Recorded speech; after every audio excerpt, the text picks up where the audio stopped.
Lesson 12, Subconscious Influences. In this lesson we wish to touch upon a certain feature of subconscious mentation that has been much dwelt upon by certain schools of Western writers and students during the past 20 years, but which has also been misunderstood, and, alas, too often misused, by some of those who have been attracted to this subject. We allude to what has been called the power of thought. While this power is very real, and like any other of the forces of nature may be properly used and applied in our everyday life, still many students of the power of the mind have misused it and have stooped to practices worthy only of the followers of the schools of black magic. We hear on all sides of the use of treatments for selfish and often base ends, those following these practices seeming to be in utter ignorance of the occult laws brought into operation, and the terrible reaction inevitably falling to the lot of those practicing this negative form of mental influence. We have been amazed at the prevailing ignorance concerning the nature and effects of this improper use of mental force,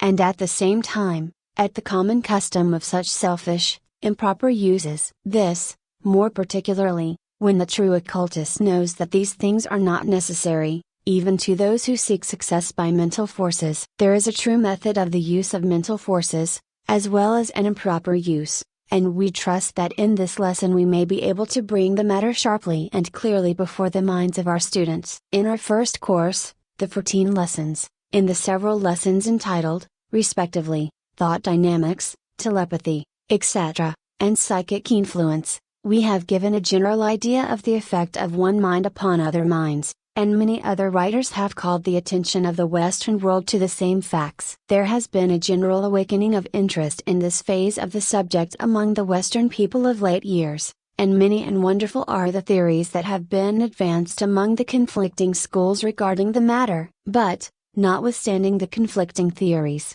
there is a general agreement upon the fundamental facts. They all agree that the mental forces may be used to affect oneself and others, and many have started in to use these mental forces for their own selfish ends and purposes, believing that they were fully justified in so doing, and being unaware of the web of psychic causes and effects which they were weaving around them by their practices. Now, at the beginning, let us impress upon the minds of our students the fact that while it is undoubtedly true that people who are unaware of the true sources of strength within them, may be, and often are affected by mental force exerted by others, it is equally true that no one can be adversely affected in this way providing he realizes the I within himself, which is the only real part of him, and which is an impregnable tower of strength against the assaults of others. There is no cause for all of this fear that is being manifested by many Western students of thought power, who are in constant dread of being treated adversely by other people. The man or woman who realizes the I within, may by the slightest exercise of the will surround himself with a mental aura which will repel adverse thought waves emanating from the minds of others. Nay, more than this, the habitual recognition of the I, and a few moments' meditation upon it each day, will of itself erect such an aura, and will charge this aura with a vitality that will turn back adverse thought, and cause it to return to the source from which it came, where it will serve the good purpose of bringing to the mistaken mind originating it the conviction that such practices are hurtful and to be avoided. This realization of the I, which we brought out in the first few lessons of the present series, is the best and only real method of self-protection. This may be easily understood, when we remind you that the whole phenomena of mental influencing belongs to the illusion side of existence, the negative side, and that the real and positive side must of necessity be stronger. Nothing can affect the real in you, and the nearer you get to the real, in realization and understanding, the stronger do you become. This is the whole secret. Think it over. But, there are comparatively few people who are able to rest firmly in the I consciousness all the time, and the others demand help while they are growing. To such, we would say creep as close the realization of the I, as possible, and rest your spiritual feet firmly upon the rock of the real self. If you feel that people, circumstances, or things are influencing you unduly, stand up boldly, and deny the influence. Say something like this: I deny the power or influence of persons, circumstances, or things to adversely affect me. I assert my reality, power and dominion over these things. These words may seem very simple, but when uttered with the consciousness of the truth underlying them, they become as a mighty force. You will understand, of course, that there is no magic or virtue in the words themselves, that is, in the grouping of the letters forming the words, or the sounds of the words, the virtue resting in the idea of which the words are the expression. You will be surprised at the effect of this statement upon depressing, or adverse influences surrounding you. If you who are reading these words now feel yourself subject to any adverse or depressing influences, will then stand up erect, throwing your shoulders back, raising your head, and looking boldly and fearlessly ahead, and repeat these words firmly, and with faith, you will feel the adverse influences disappearing. You will almost see the cloud falling back from you. Try it now, before reading further, and you will become conscious of a new strength and power. You are perfectly justified in thus denying adverse influence. You have a perfect right to drive back threatening or depressing thought clouds. You have a perfect right to take your stand upon the rock of truth, your real self, and demand your freedom. These negative thoughts of the world in general, and of some people in particular, belong to the dark side of life, and you have a right to demand freedom from them. You do not belong to the same side of life, and it is your privilege, yes, your duty, to repel them and bid them disappear from your horizon. You are a child of light, and it is your right and duty to assert your freedom from the things of darkness. You are merely asserting the truth when you affirm your superiority and dominion over these dark forces. And in the measure of your recognition and faith, will be the power at your disposal. Faith and recognition renders man a god. If we could but fully recognize and realize just what we are, we could rise above this entire plane of negative, dark world of thought. But we have become so blinded and stupefied with the race thought of fear and weakness, and so hypnotized with the suggestions of weakness that we hear on all sides of us, that even the best of us find it hard to avoid occasionally sinking back into the lower depths of despair and discouragement. But, let us remember this, brothers and sisters, that these periods of backsliding become less frequent, and last a shorter time, as we proceed. By and by we shall escape them altogether. Some may think that we are laying too much stress upon the negative side of the question, but we feel that what we have said is timely, and much needed by many who read these lessons. There has been so much said regarding this negative, adverse power of thought, that it is well that all should be taught that it is in their power to rise above this thing, that the weapon for its defeat is already in their hand. The most advanced student may occasionally forget that he is superior to the adverse influence of the race thought, and other clouds of thought influence that happen to be in his neighborhood. When we think of how few there are who are sending forth the positive, hopeful, thought waves, and how many are sending forth continually the thoughts of discouragement, fear, and despair, it is no wonder that at times there comes to us a feeling of discouragement, helplessness, and what's the use? But we must be ever alert, to stand up and deny these things out of existence so far as our personal thought world is concerned. There is a wonderful occult truth in the last sentence. We are the makers, preservers, and destroyers of our personal thought world. We may bring into it that which we desire to appear, we may keep there what we wish, cultivating, developing and unfolding the thought forms that we desire, we may destroy that which we wish to keep out. The eye is the master of its thought world. Think over this great truth, O student. By desire we call into existence, by affirmation we preserve and encourage, by denial we destroy. The Hindus in their popular religious conceptions picture the one being as a trinity, composed of Brahma, the creator, Vishnu, the preserver, and Shiva, the destroyer, not three gods, as is commonly supposed, but a trinity composed of three aspects of deity or being. This idea of the threefold being is also applicable to the individual as above so below. The I is the being of the individual, and the thought world is its manifestation. It creates, preserves, and destroys as it will. Carry this idea with you, and realize that your individual thought world is your own field of manifestation. In it you are constantly creating, constantly preserving, constantly destroying. And if you can destroy anything in your own thought world, you remove it from its field of activity,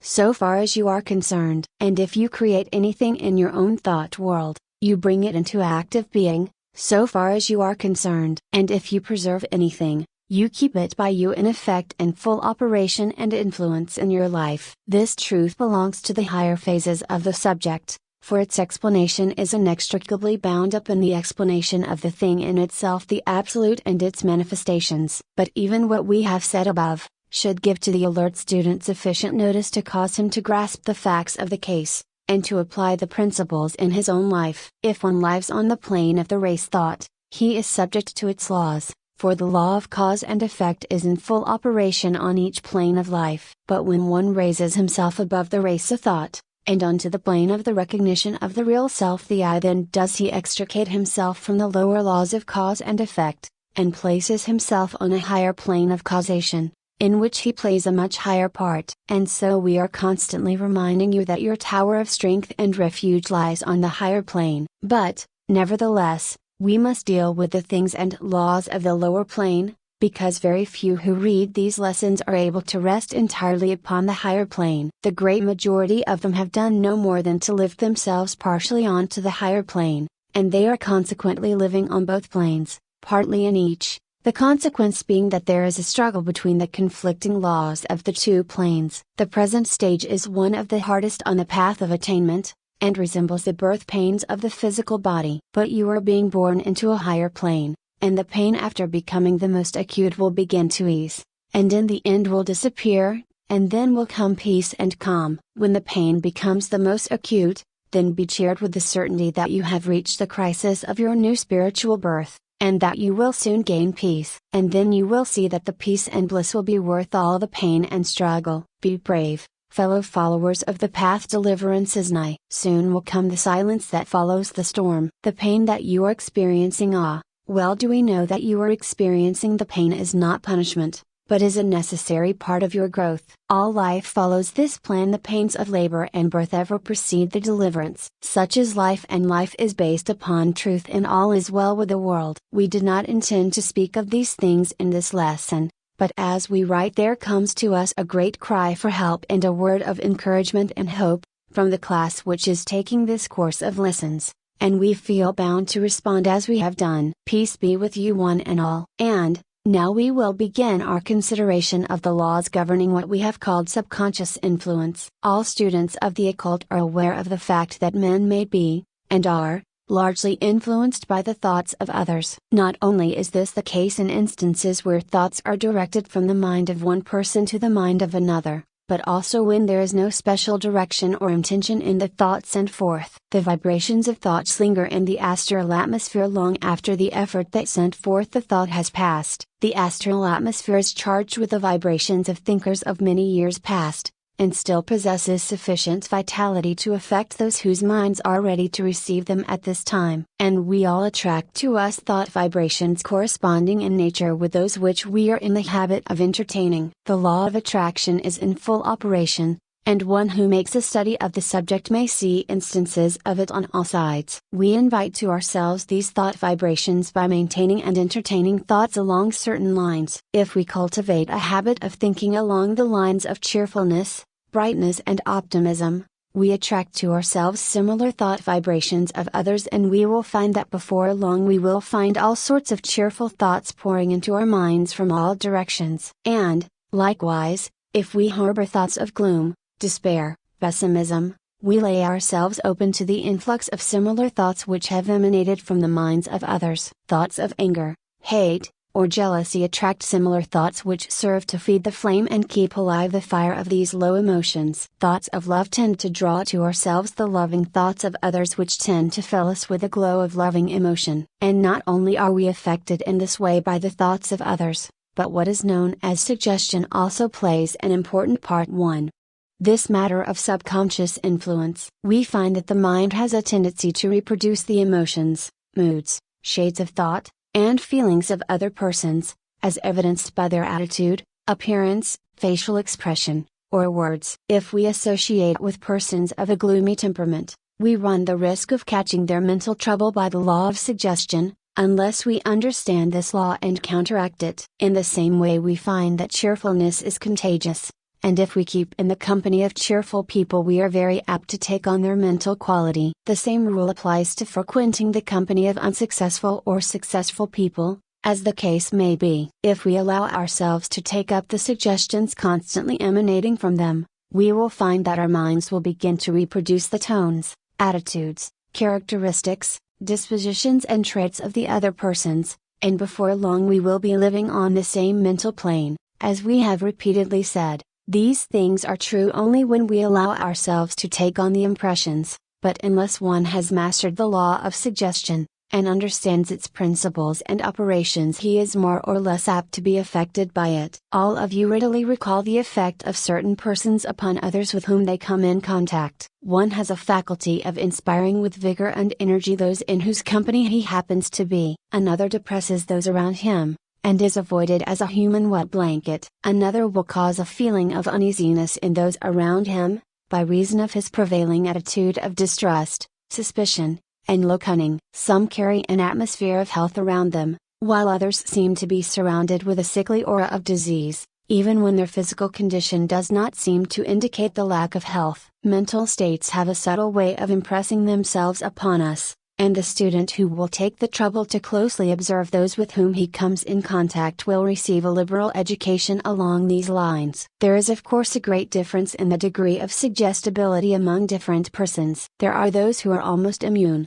while at the other end of the line are to be found others who are so constantly and strongly impressed by the suggestions of others, conscious or unconscious, that they may be said to scarcely have any independent thought or will of their own. But nearly all persons are suggestible to a greater or lesser degree. It must not be supposed from what we have said that all suggestions are bad, harmful, or undesirable. Many suggestions are very good for us, and coming at the right time have aided us much. But, nevertheless, it is well to always let your own mind pass upon these suggestions, before allowing them to manifest in your subconscious mind. Let the final decision be your own and not the will of another, although you may have considered outside suggestions in connection with the matter. Remember always that you are an individual, having a mind and will of your own. Rest firmly upon the base of your I consciousness, and you will find yourself able to manifest a wonderful strength against the adverse suggestions of others. Be your own suggester, train and influence your subconscious mind yourself,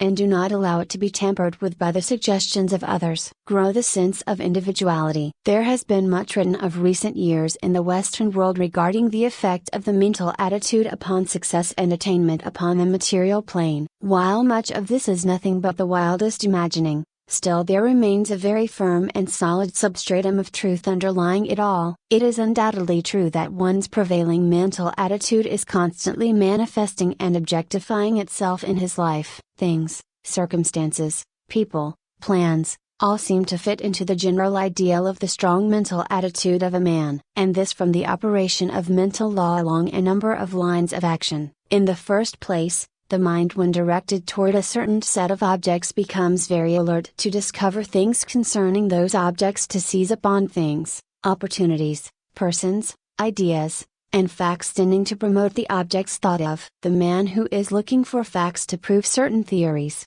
invariably finds them, and is also quite likely to overlook facts tending to disprove his theory. The optimist and the pessimist passing along the same streets, each sees thousands of examples tending to fit in with his idea. As Case says, when one is engaged in seeking for a thing, if he keep the image of it clearly before the mind, he will be very likely to find it, and that too, probably, where it would otherwise have escaped his notice. So when one is engaged in thinking on a subject, thoughts of things resembling it, or bearing upon it, and tending to illustrate it, come up on every side. Truly, we may well say of the mind, as has been said of the eye, that it perceives only what it brings within the power of perceiving.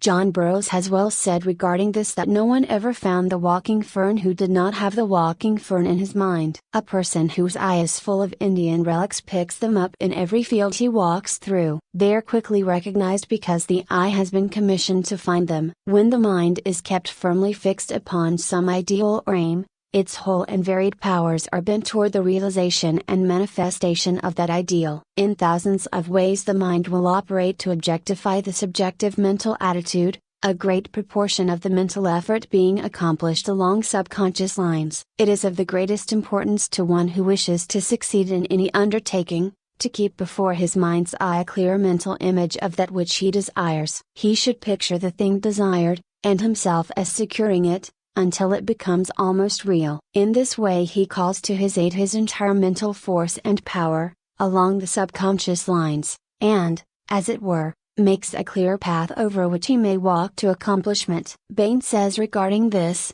By aiming at a new construction, we must clearly conceive what is aimed at. Where we have a very distinct and intelligible model before us, we are in a fair way to succeed in proportion as the ideal is dim and wavering, we stagger or miscarry. Maudsley says, we cannot do an act voluntarily unless we know what we are going to do, and we cannot know exactly what we are going to do until we have taught ourselves to do it. Carpenter says, the continued concentration of attention upon a certain idea gives it to dominant power, not only over the mind, but over the body. Muller says, the idea of our own strength gives strength to our movements. A person who is confident of effecting anything by muscular efforts will do it more easily than one not so confident of his own power. Danner says, to believe firmly is almost tantamount in the end to accomplishment. Extraordinary instances are related showing the influence of the will over even the involuntary muscles. Along the same lines, many Western writers have added their testimony to the yogi principle of the manifestation of thought into action. Kay has written,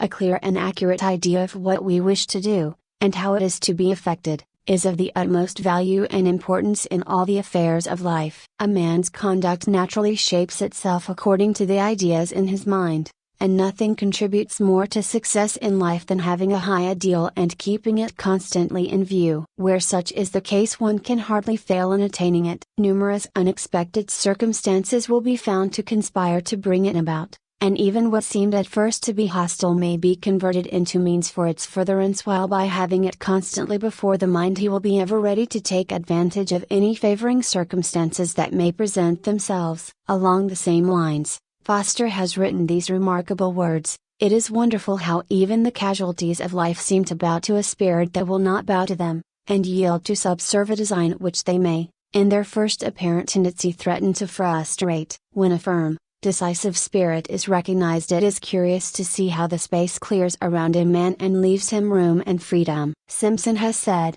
a passionate desire and an unwearied will can perform impossibilities, or what seem to be such to the cold and feeble. And Maudsley gives to aspiring youth a great truth, when he says, thus it is that aspirations are often prophecies, the harbingers of what a man shall be in a condition to perform. And we may conclude the paragraph by quoting Lytton, dream, O youth, dream manfully and nobly, and thy dreams shall be prophets. This principle of the power of the mental image is strongly impressed upon the mind of the Kila, or student, by the yogi teachers. The student is taught that just as the house is erected in accordance with the plan of the architect, so is one's life built in accordance with the prevailing mental image. The mind subconsciously molds itself around the prevailing mental image or attitude, and then proceeds to draw upon the outer world for material with which to build in accordance with the plan. Not only is one's character built in this way, but the circumstances and incidents of his life follow the same rule. The yogi student is instructed into the mysteries of the power of the mind in this direction,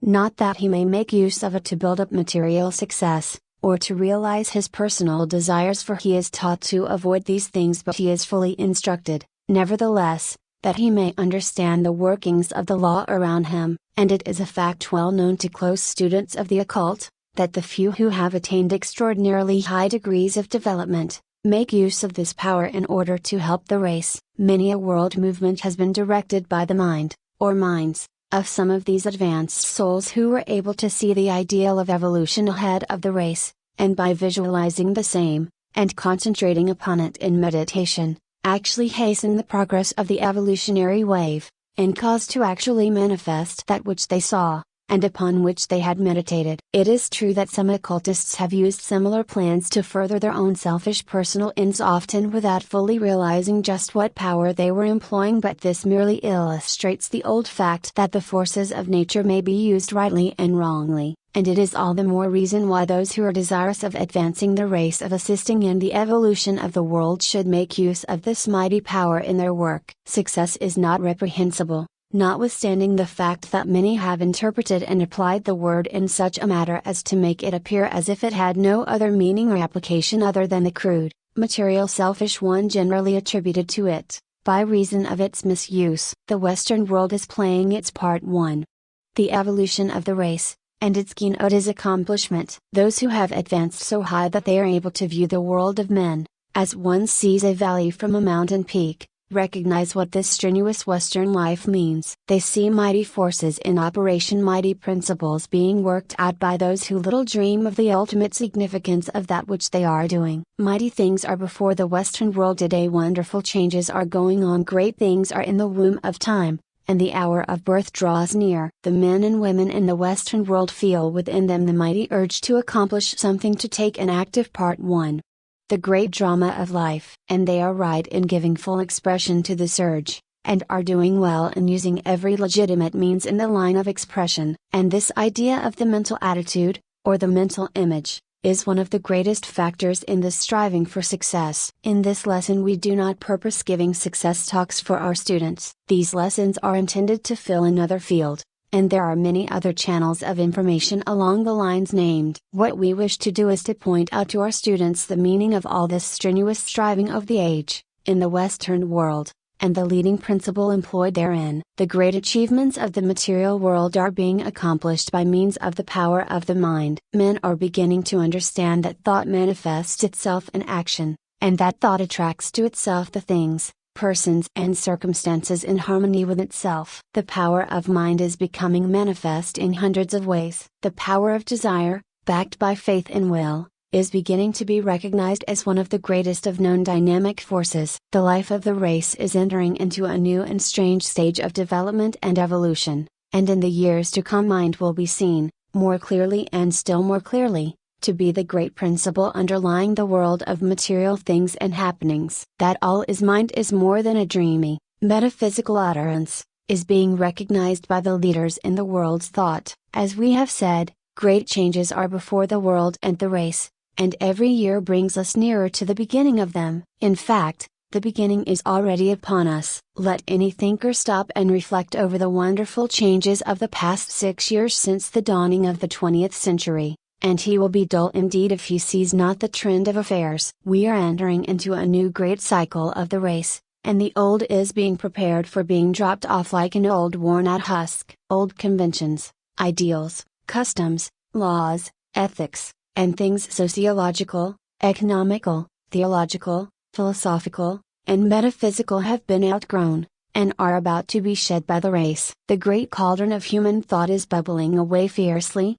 and many things are rising to its surface. Like all great changes, the good will come only with much pain. All birth is with pain. The race feels the pain and perpetual unrest, but knows not what is the disease nor the remedy. Many false cases of diagnosis and prescription are even now noticeable, and will become still more in evidence as the years roll by. Many self-styled saviors of the race, prescribers for the pain of the soul and mind, will arise and fall. But out of it all will come that for which the race now waits. The changes that are before us are as great as the changes in thought and life described in the late novel by H. G. Wells, entitled In the Days of the Comet. In fact, Mr. Wells has indicated in that story some of the very changes that the advanced souls of the race have informed their students are before the race. The prophetic insight of the writer name seems marvelous, until one realizes that even that writer is being used as a part of the mental machinery of the change itself. But the change will not come about by reason of the new gas caused by the brushing of the Earth's surface by a passing comet. It will come from the unfolding of the race mind.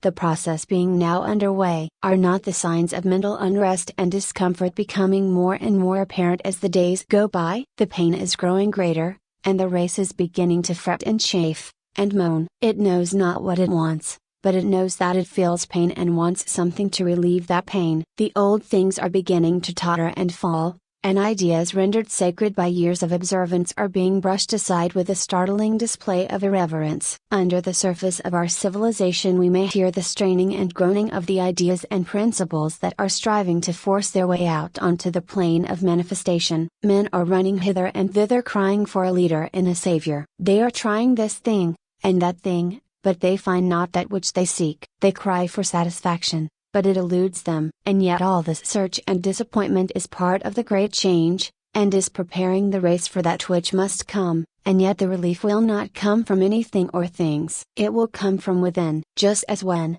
in Wells' story, things righted themselves when the vapor of the comet had cleared men's minds, So will things take their new places when the mind of the race becomes cleared by the new unfoldment that is even now underway. Men are beginning to feel each other's pains. They find themselves unsatisfied by the old rule of every man for himself, and the devil take the hindmost. It used to content the successful, but now it doesn't seem to be so satisfying. The man on top is becoming lonesome, and dissatisfied, and discontented. His success seems to appall him, in some mysterious manner, and the man underneath feels stirring within himself strange longings and desires, and dissatisfaction. And new frictions are rising, and new and startling ideas are being suddenly advanced, supported and opposed, and the relations between people seem to be unsatisfactory. The old rules, laws, and bonds are proving irksome. New, strange, and wild thoughts are coming into the minds of people,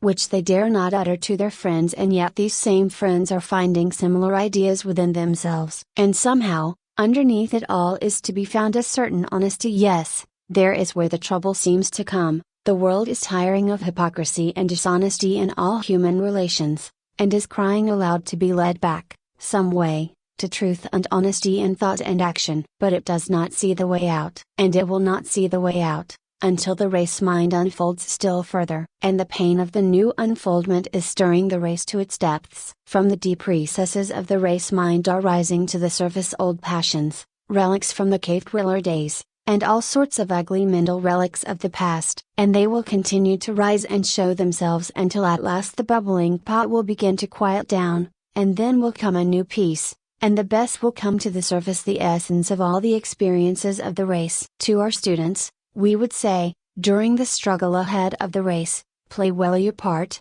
doing the best you can, living each day by itself, meeting each new phase of life with confidence and courage. Be not deluded by appearances, nor follow after strange prophets. Let the evolutionary processes work themselves out, and do you fall in it with a wave without struggling, and without overmuch striving. The law is working itself out well, of that be assured. Those who have entered into even a partial understanding and recognition of the one life underlying, will find, that they will be as the chosen people during the changes that are coming to the race. They have attained that which the race is reaching toward in pain and travail, and the force behind the law will carry them along, for they will be the leaven that is to lighten the great mass of the race in the new dispensation. Not by deed, or by action, but by thought, will these people leaven the mass. The thought is even now at work, and all who read these words are playing a part. 1.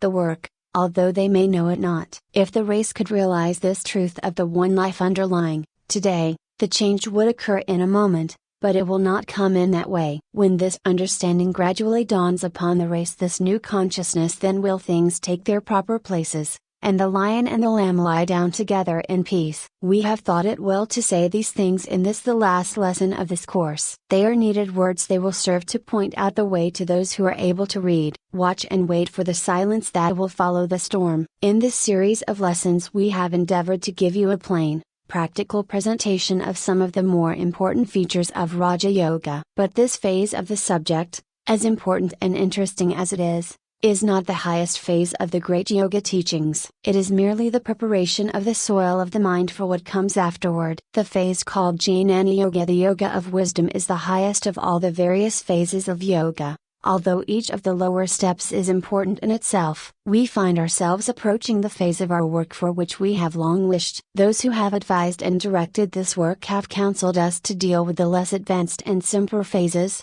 in order to prepare the minds of those who might be interested, so that they would be ready for the higher teachings. At times we have felt an impatience for the coming of the day when we would be able to teach the highest that has come to us. And now the time seems to have come. Following this course, we will begin a series of lessons in Jnana Yoga, the yoga of wisdom, in which we will pass on to our students the highest teachings regarding the reality and its manifestations, the one and the many. The teachings that all is mine will be explained in such a manner as to be understood by all who have followed us so far. We will be able to impart to you the higher truths about spiritual evolution, sometimes called reincarnation, as well as spiritual cause and effect, often called karma. The highest truths about these important subjects are often obscured by popular misconceptions occasioned by partial teaching. We trust that you, our students, will wish to follow us still higher than we have ventured so far, and we assure you that there is a truth to be seen and known that is as much higher than the other phases upon which we have touched,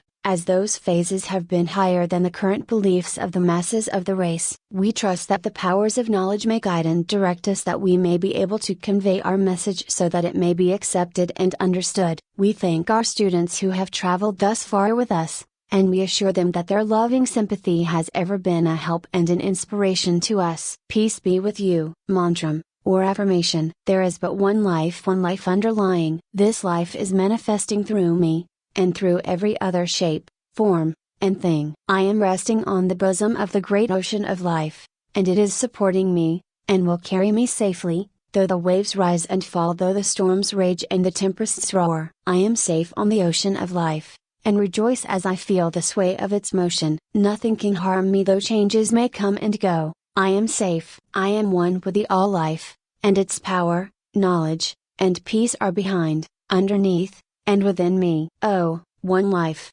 Express thyself through me, carry me now on the crest of the wave, now deep down in the trough of the ocean, supported always by thee. All is good to me, as I feel thy life moving in and through me. I am alive, through thy life, and I open myself to thy full manifestation and inflow.